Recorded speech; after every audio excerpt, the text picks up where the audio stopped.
Mesdames, Messieurs, nous sommes en studio avec l'équipe Autoroute Expressway 96.1. C'est un incroyable plaisir de recevoir Monsieur Lucien Jurat, porte-parole du gouvernement Martelly. Monsieur Jurat, bonsoir. Et l'équipe est avec nous et nous vous disons bonsoir. Bonsoir à vous aussi, Benji. Bonsoir à Foussé d'Orvilliers, Moros Scott et collaborateurs. Nous avons longtemps nous pas parler. Son plaisir pour nous saluer. Merci. Avec toute la force de mon amitié. L'autre co-animateur n'a malheureusement pas été bien saisi, non? Est-ce que c'est Alan Daphne? Alan Daphne sur la table de contrôle. Voilà. Mes excuses pour le lapsus. Et bien évidemment, gros salutations pour tout auditeur Chaussard, Autoroute Expressway.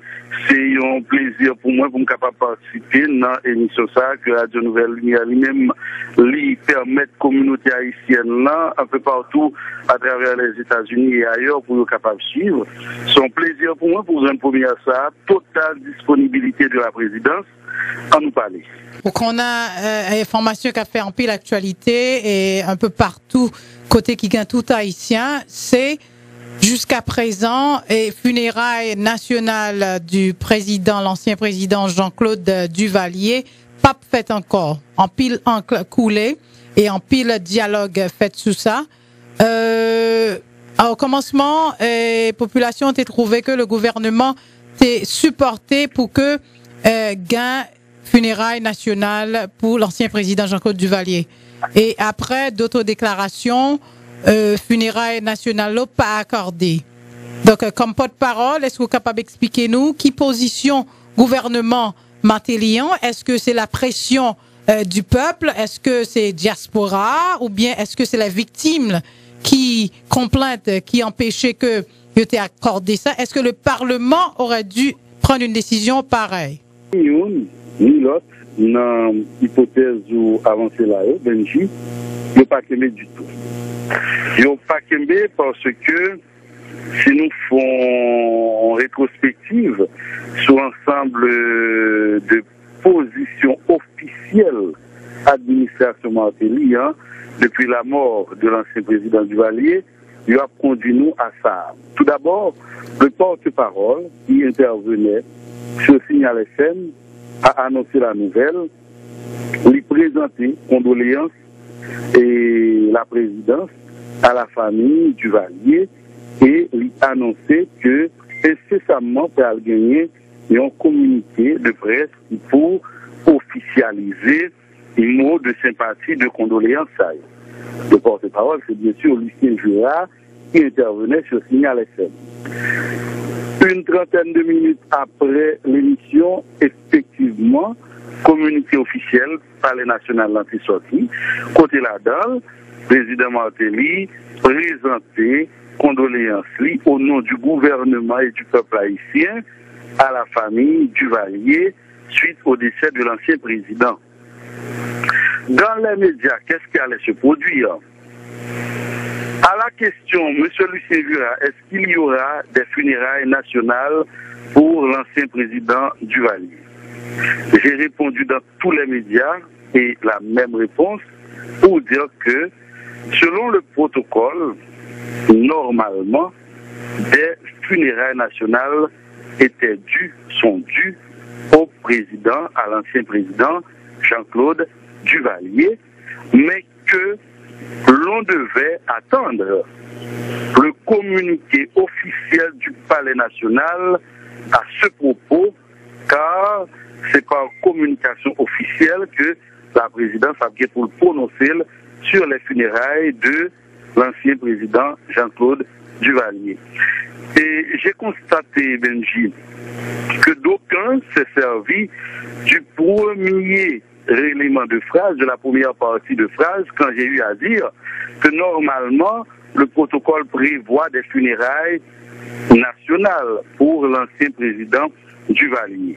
À ce sujet, je dois, auprès de tous les auditeurs de la radio, notamment les fans de Autoroute Expressway, moi, vous pouvez confesser qu'il y a eu méprise du porte-parole, car il n'y a aucun endroit où il est écrit formellement, où il est codifié que l'ancien président avait droit à des funérailles nationales.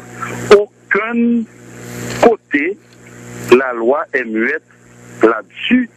Et même les recherches qu'on a effectuées au niveau du protocole, ça a comme précision, ne peut pas renvoyer à cela. Mais en ce qui a trait à la présidence haïtienne, il faut qu'on jamais formellement prononcer officiellement. Et c'est à travers cet espace, Autoroute Expressway, que nous pourrons gagner pour nous faire là tout de suite, pour nous dire qui ça, pour nous dire que la présidence haïtienne, l'exécutif, a finalement décidé qu'il n'y aura pas de funérailles officielles nationales pour l'ancien président Jean-Claude Duvalier, qu'il s'agira de funérailles privées. Maintenant, nous écartons thèse, est-ce que c'est pression populaire, pression diaspora, pression communauté internationale, pourquoi n'y a-t-il pas de funérailles officielles, de funérailles nationales? Pour l'explication, on considère ça nous va dire là. Pour tout le monde qui a suivi la trajectoire administration Martelly, il y a point que c'est une administration qui jusque-là prônait l'unité, la réconciliation nationale, le vivre ensemble, le pardon et la tolérance. Le président Martelly, c'est le premier président haïtien qui a éprouvé la nécessité de l'entame de son mandat pour le rencontrer tout ancien chef de l'État. Elle était même proposé que nous avons une table d'anciens chefs d'État qui ont même capable de servir de conseiller au président en poste pour partager expérience, déception, déboire et aider, accompagner le président en poste là pour permettre qu'il fait plus succès qu'il fait moins d'échecs. Dans le dossier précis de Jean-Claude Duvalier, sa mort, finalement, a provoqué quoi? Il vient provoquer une polarisation davantage de la société, mais susciter une quantité controverse, de multiples divergences, qui fait que les plus voulaient diviser davantage la société, créer des amis, mettre des unions, que l'y aller dans le sens qui cher à président Martelly, qui se sens réconciliation, unité, entente, concorde, pour nous avancer vers le développement durable, vers le progrès. Président Martelly dit, moi-même, moi pour tout ça qui unit, tout ça qui rassemble, tout ça qui réconcilié, moi, pas marcher de pair avec un lien qui a divisé davantage, qui est capable de séparer, qui a créé des unions dans la nation. Et bien, puisque la mort de l'ancien président constitue une véritable pomme de discorde, le président de la République a cru qu'il était plus sage pour son administration par rapport aux défis de l'heure, aux défis conjoncturels, d'aller vers des funérailles privées pour l'ancien président, parce que les funérailles officielles nationales auraient trop contribué à déchirer le tissu social déjà très vulnérable. Alors, nous sommes vraiment bien contents, monsieur le porte-parole, nous vraiment... N'appelons que comment tension y est, j'en se décrit là, et que de côté du Valéristio, les victimes, comment concevoir la situation dans le moment actuel? Pas oublier que c'est quand même le porte-parole de la présidence. La présidence, je dis, n'est pas là pour lui alimenter débat dans un sens ou bien dans l'autre. Lui-même, vocation questionne par rapport à réel n'a décrit là, son vocation de rassembleur, son vocation unitaire, n'est pas gagné pour rentrer dans des considérations qui risquaient de fragiliser tel secteur ou susciter telle sensibilité. Je dis, la présidence par rapport à toutes sortes de débats, Jean-Claude Duvalier dictateur, Jean-Claude Duvalier, etc., la justice, etc., attitude qu'elle a toujours adoptée, c'était prendre le maximum de recul pour t'équiter que c'est les autorités judiciaires qui t'aient procédé suivant ce que prévoient nos codes et les lois de la République, de manière à ce que n'est pas influencé dans un sens ou bien dans l'autre. Et ça qu'apprend au niveau de la justice, eh bien aujourd'hui c'est la même attitude, l'administration martelienne même qui parlait pour t'a constituer un élément non problème non, qui plus voulait que secteur yo même qui est mon qui victime, c'est droit pour porter plainte et c'est droit pour gagner position yo. Il y a des gens peut-être que le régime du Valier a fait du bien, yo même yo ka estimé que nous dédoué vers des funérailles nationales et sous fond on change comme média continue contre trottoir. Sur pas moins de 6 personnes interrogées, toi était pour, toi était contre. Donc devant cette situation, devant ce tableau, l'administration martelienne choisit de reculer, mais nous, pas là. Je dis, la présidence pas besoin d'un élément qui est capable de fragiliser davantage le tissu social haïtien. Ok, Monsieur Vadri, c'est Fritz d'Orvilliers. Bonsoir et bienvenue encore. Pour une raison ou pour l'autre, est-ce que un président avec le Premier ministre a rentré en Haïti ou bien il est en Haïti déjà? Et capable de dire que le président Martelly est rentré à Port-au-Prince et depuis hier après-midi, après participation au 8e Forum des Amériques qui a fait dans Trinidad et Tobago. Il est rentré hier après-midi dans le pays et côté n'a parlé la présidente, il trouvait dans le nord-ouest, côté que a procédé à lancement un projet de plantule de bananes pour comment nous capables et faire banane avec AgriTrends qui sont en compagnie, AgroTrends, pour comment nous capables non seulement produire banane pour nous manger en quantité la caille, mais pour nous exporter tout. Président, donc, il est en nord-ouest, donc il est bien dans le pays. Mais en ce qui a trait au Premier ministre Laurent Lamotte, actuellement, il est à Washington, côté que, et il y a une mission officielle, et pas plus tard qu'hier, il était en audience avec le secrétaire d'État américain John Kerry, côté au table débat des questions haïtiennes, et en passant pour les auditeurs de Radio Nouvelle Lumière, secrétaire d'État américain lui-même qui, dans considération d'ensemble, et demandé soulever le groupe des 6 sénateurs pour faciliter accélération processus électoral en Haïti, entre autres. Donc, il n'est pas évident que le Premier ministre Lamotte soit là, au pays, mais le président de la République est bel et bien présent. Monsieur Lucien Gérard, le porte-parole de la présidence, l'autre situation qui est vraiment délicate avec pas mal d'Haïtiens, c'est l'affaire de l'ancien président Jean-Bertrand Aristide. Empile Lavalassien et d'autres ont accusé le gouvernement comme instigateur de situation que ancien président Aristide trouvait en isolation la Kaili. Et selon les derniers articles qui publiés en ce moment, l'État doué est rendu dans le parquet et probablement qu'il y a une arrestation si que l'IPA présenté devant parquet et qui genre que le gouvernement a géré dossier ça parce que le gouvernement Martelly a été accusé. Comprendre une position en pile concitoyens qui, je dirais, eux-mêmes pas capables de concevoir que gagner un pouvoir exécutif qui prend toute distance par rapport aux questions judiciaires.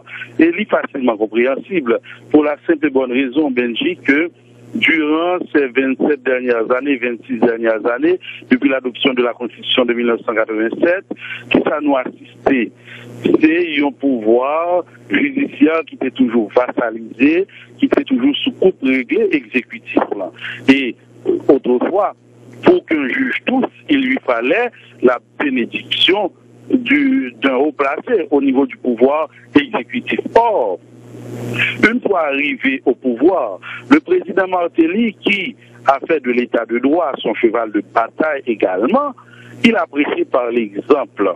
Et l'exemple ici, c'est en instaurant, en instituant le Conseil supérieur du pouvoir judiciaire, qui était importance ZACSA, eh bien, en nommant les juges au niveau de la Cour de cassation, en mettant en place le CSPJ, son signal fort que le président Martelly s'est voyé pour lui dire, dorénavant, il nous faut arriver à l'indépendance du pouvoir judiciaire pour que nous arrivions dans la logique séparation et indépendance pouvoir-yo. Il faut dire, pouvoir judiciaire là, que un pile monde a du mal pour le comprendre, son pouvoir qui a la tête libre. Il y a un président, le président du Conseil supérieur du pouvoir judiciaire, qui vit de autonomie et d'indépendance. Les juges agissent de leur plein chef avec comme guide, comme boussole, comme chef véritable la loi et leur conscience. Et l'administration Martelly prend toute distance par rapport à tout ce qui est dossier judiciaire. Et dans le cas non seulement de l'ancien président Jean-Bernard Aristide, dans tous les autres cas généralement quelconques, depuis l'ossiation de ces judiciaires, c'est aux juges, aux tribunaux de décider. Meilleurs amis au monde qui ont des démêlés avec la justice, c'est avocats. Et nous pensons que dans le cas de construction et mise en place état de droit, chaque citoyen gagne pour rentrer dans le schéma démocratique. Ça, si nous partons du principe que nul n'est au-dessus de la loi, c'est presque une obligation citoyenne que les citoyens ont que de contribuer au renforcement du système judiciaire, mais ne pas à chaque instant se référer au pouvoir exécutif, soit pour leur venir en aide, soit au pouvoir exécutif pour le diaboliser dans tel dossier. Voici comment il faut comprendre la question. Il y a vraiment la séparation du pouvoir avec le gouvernement d'administration du président Martelly. Au rapport avec le président de la République, aujourd'hui, il faut apprendre à faire confiance à nos institutions. Et si l'institution judiciaire, c'est lui-même qui place pour connaître des accusations, des plaintes, de tout ça, un individu est capable de gagner, que le fondé, que le pas fondé, c'est encore aux tribunaux qui ont même gagné pour faire la lumière sur la question. Et ce n'est pas l'autre gens que ça fait dans le cadre d'un État démocratique et qui croit dans le grand principe républicain. Bon, il y a des gens qui peut-être dit que ils comprennent tout ça qu'on dit, mais est-ce que c'est applicable parce que dernier incident, quelques mois de cela qui était passé avec le juge qui était pris pression parce que l'État pral est cautionné le président et sa femme pour des accusations de corruption avec son fils.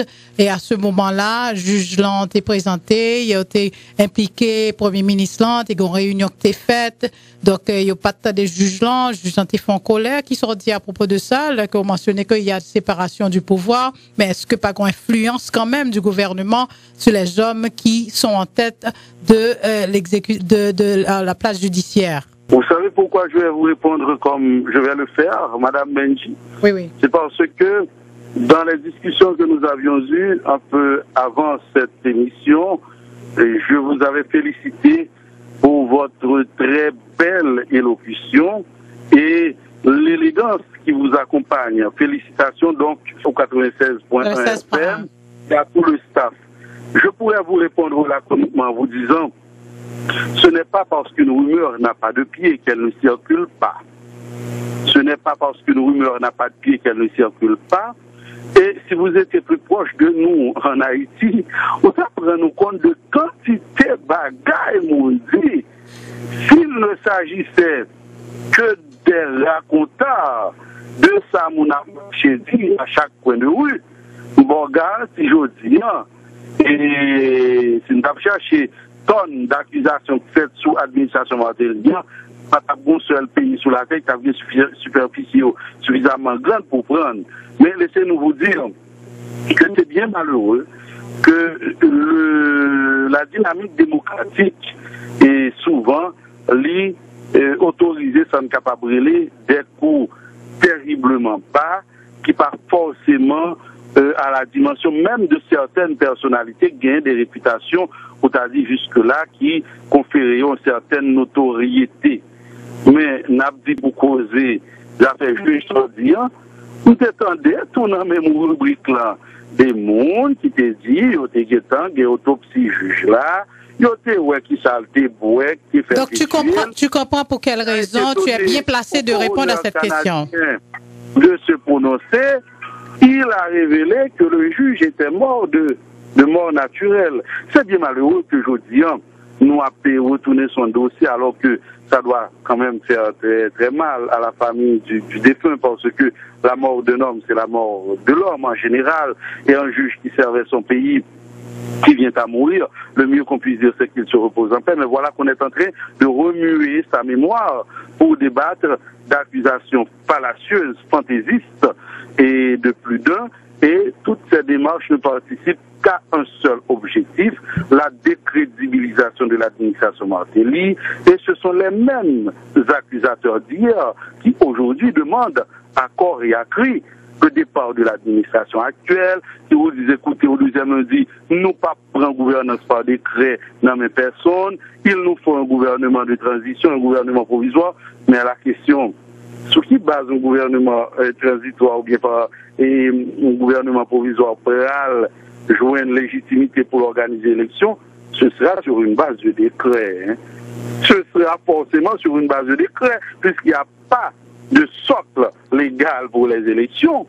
C'est pour mieux vous permettre, et à tout votre auditoire, de comprendre le contraste, le controverse, mais vraiment, et qui existe dans un tas de déclarations qu'on fait par-ci et par-là. Mais pour l'essentiel, tenons-nous-en au fait, à ce qui est, et ce qui est aujourd'hui, c'est un Conseil supérieur du pouvoir judiciaire qui est bel et bien debout, qui administre la justice de notre pays et auquel il faut faire confiance, qui peut boitiller, qui peut trébucher, mais qui n'en a pas moins la responsabilité de conduire la barque du système judiciaire, et ça a besoin du support de chacun d'entre nous pour aller vers le renforcement institutionnel. Une dernière question, Monsieur Lucien Gérard.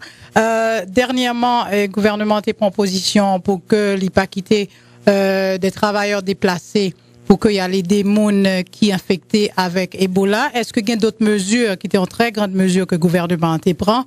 Est-ce qu'il y a d'autres mesures qu'il prend pour capable conscientiser les Haïtiens qui en Haïti pour que si que nous t'ajoignons en Africain ou bien n'importe l'autre nation t'as entré, et puis est-ce que il y a des screenings qu'a fait même Jacques a fait ici, est-ce que il y a une grande conscientisation pour les Haïtiens en Haïti pour empêcher que Ebola pas entrer en Haïti, virus Ebola?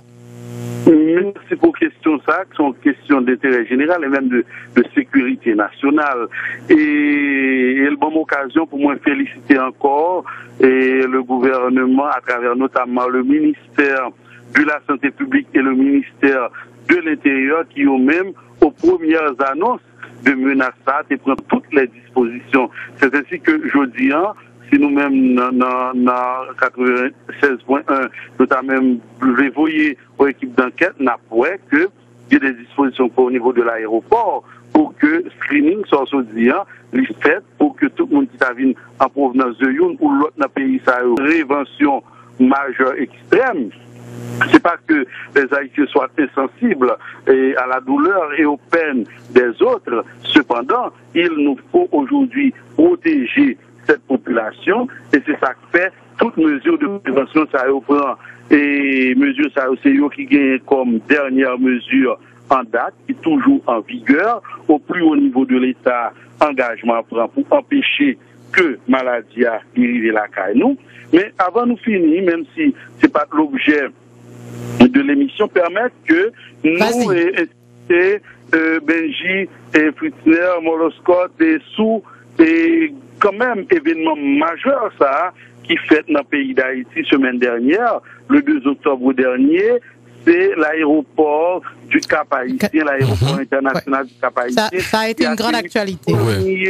et vol commercial, donc gros charter coué American Airlines, qui lui-même, jeudi, gagnait des vols aller-retour sur Port-au-Prince, Miami, en grande première pour tout Haïtien qui vivent aux États-Unis tout partout, dans tout État, côté que yo capable directement, jodi, moun qui moun nan nord, moun qui moun pour liberté, Wanamet, moun qui moun pour de paix, et même moun, pourquoi pas moun qui moun et Gonaïve, yo pas besoin de rentrer Port-au-Prince pour yo prendre route nationale pendant 4, 5, 6 heures de temps, monter pile bourreau avec tout ça, ça comporte comme fatigue, et bien, famille yo kap vin chercher autour, prendre route là aller-retour. Si il y a mauvais temps, si il y a contrariété, si il y a gros retard, il est obligé de dormir à l'hôtel, il y a une possibilité de descendre directement la Caillou dans le nord, et son gros opportunité d'affaires également, dans la mesure où tourisme international est capable, et touristes internationaux est capable directement de rentrer dans le nord, avec tout ce que nous avons comme site, comme attraction dans le Grand Nord, et que ce soit à la Badie ou Citadelle ou à Christophe, que ce soit à Milo, et tout ça nous connaissons une richesse culturelle, yo viennent donc beaucoup plus à la portée de non seulement haïtiens qui montent dans le Nord, mais également si là qui et ces étrangers qui vivent dans les États-Unis tout partout.